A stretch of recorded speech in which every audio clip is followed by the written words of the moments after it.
So on my way home from school, I got onto the shuttle bus from my college because there's a parking place about 2 miles to 3 miles away from the school that we can park at, and then from there a bus picks us up and takes us to the school. It basically gives us free parking and we can just ride the bus to school for only a little 3 or 4 mile trip. And upon getting on the shuttle bus to go to the parking lot where my car was parked, all of the seats were full. I was sitting about in the middle row to the side, and a girl walked into the bus, and she looked down the aisle, and the bus driver looked to her and said that all the seats are full, but if you want to stand, you are more than welcome to. At this point, I instantly got out of my seat, and I said, "Ma'am, you can have my seat, and I'll stand instead." So I simply just offered her my seat. And the bus driver turned to me and said, "Wow, that was very admirable what you did. Out of all my experiences driving buses, I have never seen a guy give up his seat for a girl just like you did. That was awesome." And then this girl randomly on the left side of the bus randomly speaks in and says, "Yeah, that was really commendable what you did."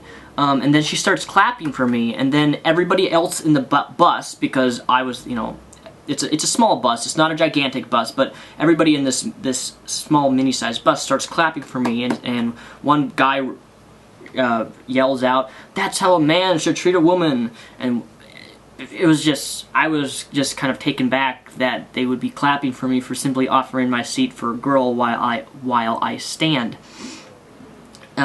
Just kind of made me feel a little weird, but that's besides the point. And then another girl, this is where it gets interesting. Another girl asks me, "Please tell me that you have a girlfriend." And I was very taken back by this question, because that's not a question I normally have a girl ask me. In real life, I mean, people ask me that all the time on the internet, but it's not something someone just randomly says, "Do you have a girlfriend?" type of question. And I said, "No, I don't. I've been single for a very, very long time." And she responded by saying that she doesn't understand how someone as cute as me and someone who is a gentleman could be single, like me. And at this point, I didn't really know what to say to that. It kind of made me feel awkward, and that's not a word I use often. But then for the rest of the bus ride, I stood there in the bus for about 10-15 minutes and just thought about relationships, which is now what I'm going to be talking about. And I guess I want to just explore and give you my personal opinion on why I think a lot of relationships fail nowadays. And this is just my opinion. This is from what I've observed and from what I've seen. But in terms of a relationship, you have a guy or girl, guy, girl, girl, whatever. The question is, why do relationships fail so much? And one of my answers, and there's many, many answers to this, but this is, I think, the core problem of most relationships nowadays, is that you have a guy or girl who is lonely, sad, wants to be with somebody. I guess you could call them desperate. That's the proper word. You have a guy or girl who's desperate. They want a girlfriend. They have this empty hole inside them that they want to fill with someone's presence. So a guy or girl wants to be in a relationship with someone. So in order to fill that lonely gap of loneliness, they settle for something either less than they deserve, or they just settle for whatever they can get. So whatever guy or girl likes them, oh, let's date, let's be boyfriend and girlfriend, la la la la la, voila, we're in a relationship. I see a lot of people do this nowadays, and I admit when I was younger, I wanted that. I wanted to have a girlfriend for the sole purpose of filling that empty gap, which I still have, because I'm a very lonely person. For the most of my things and activities I do, I'm usually a lone wolf, and I hate it. I think that if a guy or girl goes into a relationship out of desperation, that is an act of pure selfishness. Because if you think about it realistically, you're going into that relationship and you want someone to fill that empty gap for you. You're not going in a relationship because you want to help that other person grow. You're not going into a relationship to help that other person develop as a person. See, if you're going to go into a relationship, I believe that both people need to know what they want in the relationship, and both people need to be able to love and accept themselves for who they are. Because if you have a guy or girl who wants to go into a relationship because they're desperate and they want to fill that gap with somebody else, their partner, how then is your relationship supposed to grow if you have one individual who's acting out of selfishness for the relationship and the other person who's actually trying to work on the relationship? Or it can be both ways. You can have two lonely people who both have empty gaps in themselves and they both want each other, want a relationship, and they both match each other, but they both have such low self-esteem, or the biggest problem is they don't love themselves, and you have these two people who don't love themselves. And let me tell you something, you cannot love your partner to your fullest potential unless you love yourself.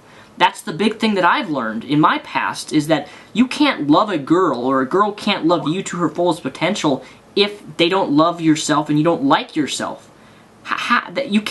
You can't tell me you love somebody when you don't love yourself. The act of going into a relationship or dating a girl or a guy simply because you have an empty hole and you want to fulfill that hole with another person, I believe that is truly selfish. So many relationships now are based upon the other person's needs. In other words, I want you to fulfill my needs and I'm not going to serve your needs. But what many people don't understand is that a relationship is serving both each other's needs. It's not a one-sided, oh, I want you to do this for me, and the other person is always the person giving. You both have to give, you both have to share, and you both have to work your way up and not leave one person down here while it's one-sided over here, or leave the other person down here while it's one-sided over here.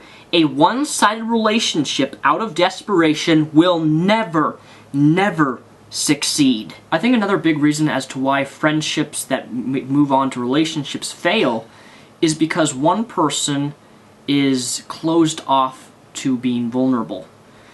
A relationship of two partners requires vulnerability.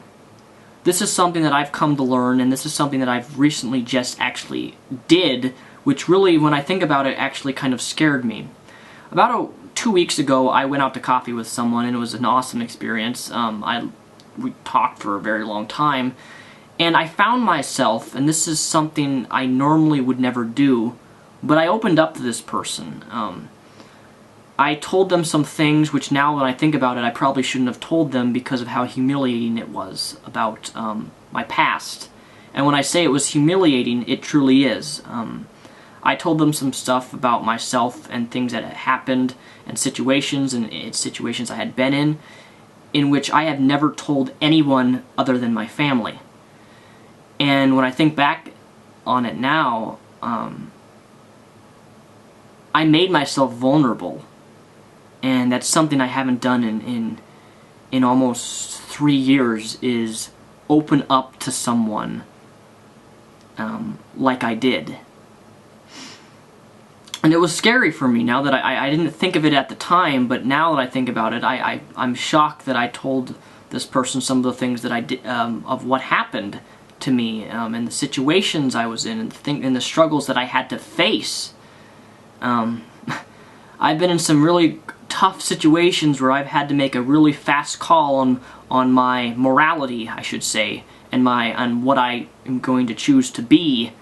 And it was hard, humiliating, yet I don't know. What I'm trying to say is that a relationship requires vulnerability, and if you have someone in a relationship or friendship who is unwilling to share with you, who is unwilling to open up with you, you're going to have a very hard time growing that relationship, because a relationship is also a two-way street in communication.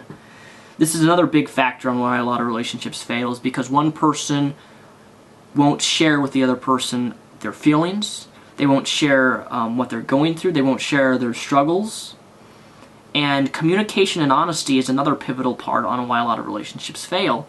But I think the main cause of relationships failing is selfishness, wanting to have a boyfriend or girlfriend just to have one.